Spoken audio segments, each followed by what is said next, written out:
If you're watching this video, there's a 99% chance that the reason you lose a chess is because you blunder your pieces. And that is why I wanted to teach you one trick that I think works really well in preventing blundering your pieces, and hopefully this will save you from losing plenty of games.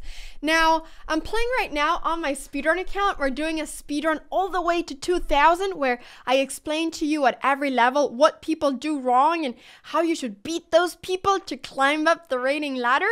We are right now at 500, so I'll be playing one game against a 500 opponent, and I promise you guys that he will blunder a piece at some point during the game. So, this is my Chess.com authorized speedrun account. All my opponents get the ratings back, just so you know. And let's go ahead and start with d4. I'm going to play London because I think the London is a fantastic opening at this level. So guys, the trick that you're all waiting for in how to prevent your pieces from being blundered is to place all your pieces in squares where they are defended. Okay, and you may say, okay, Anna, but you just place your bishop on move number 2 in a square where it's not defended. Well, I'm defending it the move after. Never, ever, ever place your piece in a square where it's not defended. And I will show you how this translates into actual, into my actual game. So I'm going to go c3. And then after this, I'm just going to get all my pieces out. So we're going to start with knight f3. We are developing. So we're developing towards the center. Most important thing to do, never develop towards the sides of the board. You develop towards the center. You get, your little center here. Then you castle. So right now, this bishop is being attacked by this one. Now, I know because I place all my pieces in squares where they're defended, or the moment after I defend my pieces, I know that right now, if my opponent would capture my bishop, it is defended. But, just to make sure, I'm just going to go ahead and capture this bishop. We're going to go ahead and exchange. And then after this, I'm going to get my other knight out. We're going to get the bishop out, and we're going to castle. Development is key, absolute key. So we're going to go ahead and go bishop over here, and now we castle. Now, one trick that I also think is really good during your games is that if you just make sure that you don't blunder your pieces at this level, I promise you, if you have the patience to wait, your opponent will blunder. Your opponent will blunder at some point, and that is why they are, 500 rated and they haven't gone up in rating. So my opponent's right now going a6, and this is actually a really good move. I'm going to go rook c1 because after we've developed all our knights and bishops and we've castled, we want to go ahead and get our rooks into the game. And now my opponent is going c5, and this is a very common move to try to threaten the center. Now, why do you want to threaten the center? Because you want to exchange some pawns to be able to open up more files and diagonals. For instance, with c5, if there would be some exchanges, then this file would be open, and you want to open up pieces, or open up files and diagonals. So right now we're starting to get to the middle game. Now that all the pieces have been developed, we are in the middle game. So in this position, after c5, it's time for us to come up with a plan, which is a really difficult thing to do.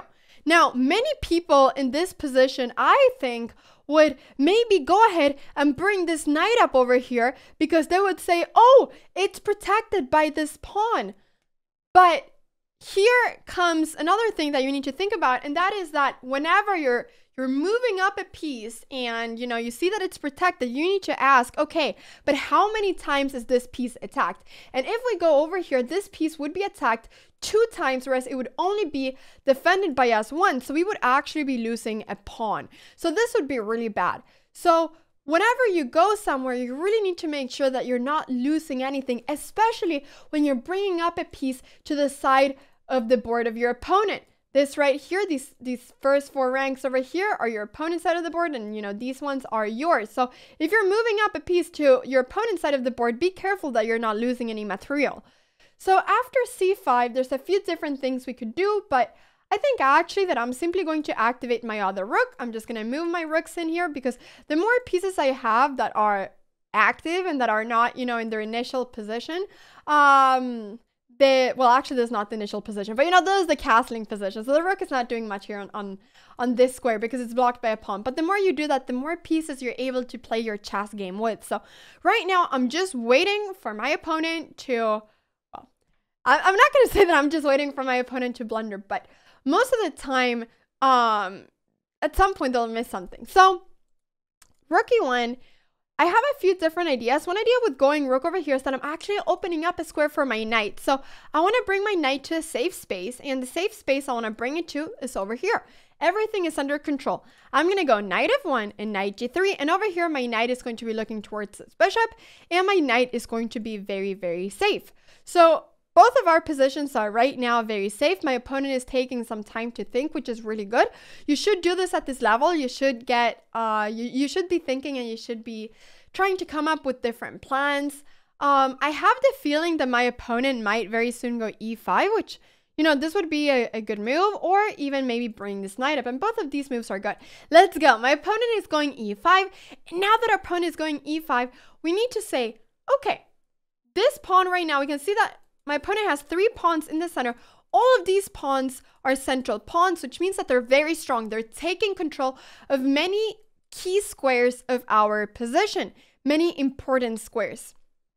So I don't want to let my opponent have all the center in the world. So I'm going to go ahead and exchange here, because I know that after there's these exchanges, the queen will have to be in the center of the board. And actually, queens are not so good in the center of the board because it's very easy to kick the queens away. So I'm simply going to get my knight to another protected square where I'm threatening the queen. And now my opponent needs to move the queen. So the queen will go somewhere. You can see that this is move 14, and I haven't moved a single piece to the side of my opponent because in all of those squares, my pieces would be undefended, and I don't want to have an undefended piece. I don't want to go with my knight, for instance, to g5 or something like this, you know? I know many people would maybe do something like this, and the reason I don't want to do it is because there's going to be a much bigger chance that I lose my piece if I place it there, because I forget that, you know, oh, it's undefended. So now this queen is going over here, and this queen is right now undefended, but it's kind of hard to attack it. So one way that we could attack it is actually by moving up this pawn, because right now, because this queen is undefended, means that we're pinning this pawn, which means that if this pawn captures over here, we are going to be able to capture my opponent's queen, as this queen is undefended, and I would be winning a queen. So I'm already trying to exploit the fact that my opponent has undefended pieces.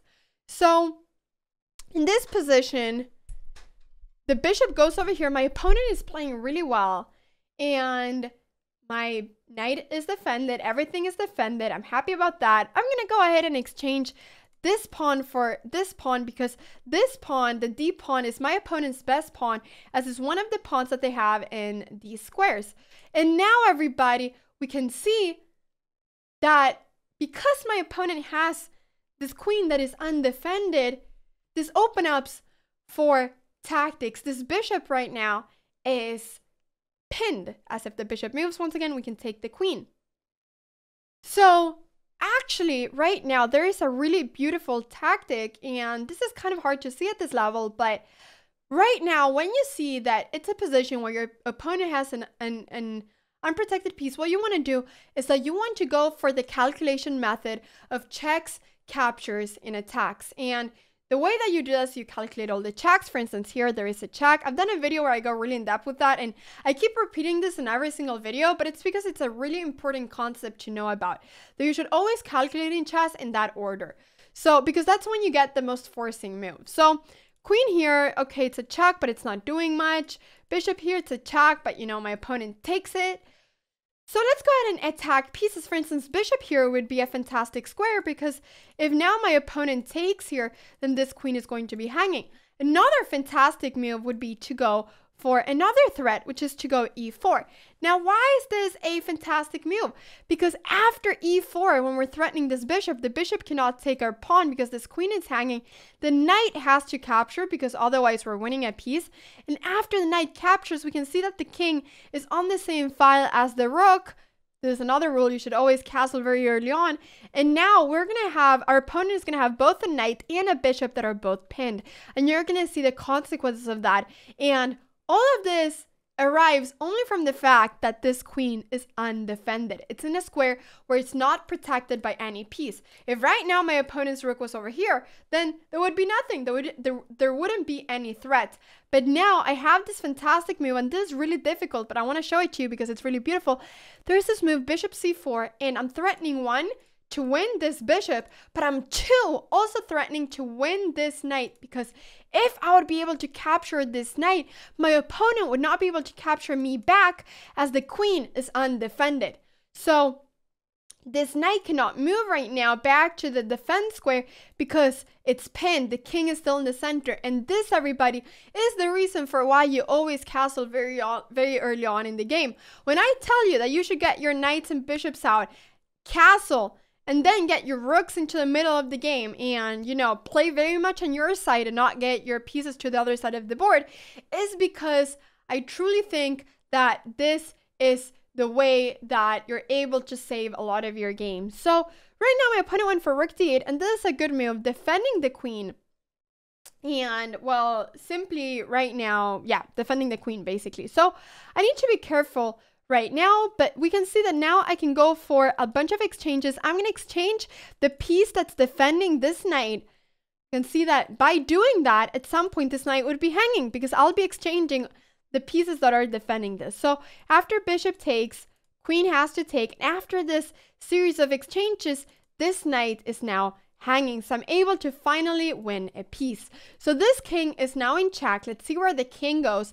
And after the king goes anywhere, it doesn't matter. We're going to give a little bit of air for the king to make sure we don't get back ranked. We want to play very safe. So now my opponent is offering some exchanges, and because we are a piece up, we want to exchange as our opponent will have less pieces to defend with if we exchange. So constantly, you guys can see I'm bringing my pieces to squares where they're defended. I'm going knight over here because I know that my knight is defended here. I'm not even contemplating going knight over here because, yes, one, it would be taken by this rook, but there's no piece that's right now defending the knight there. So that's why this is really important. And now my opponent is doing a big mistake, which is to put the king in the same file as my rook, which would open for what we call discovery checks. Checks where there's the discovery of this other check. You guys will see what I mean. So let's go and see what kinds of those checks we have.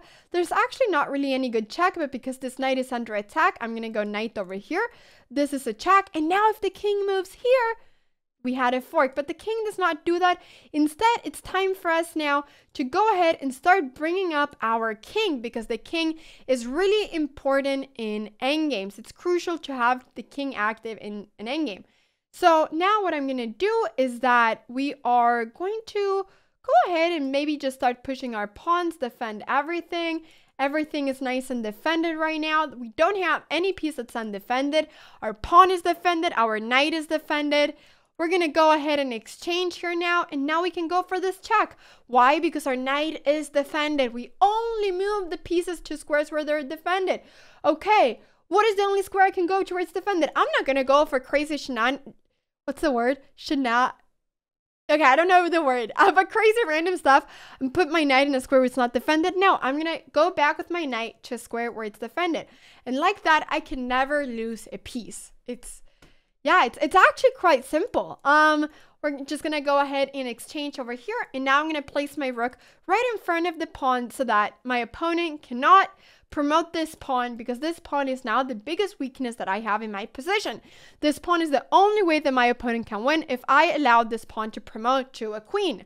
So I want to have my rook in the promotion square, aka the square where the pawn will promote to.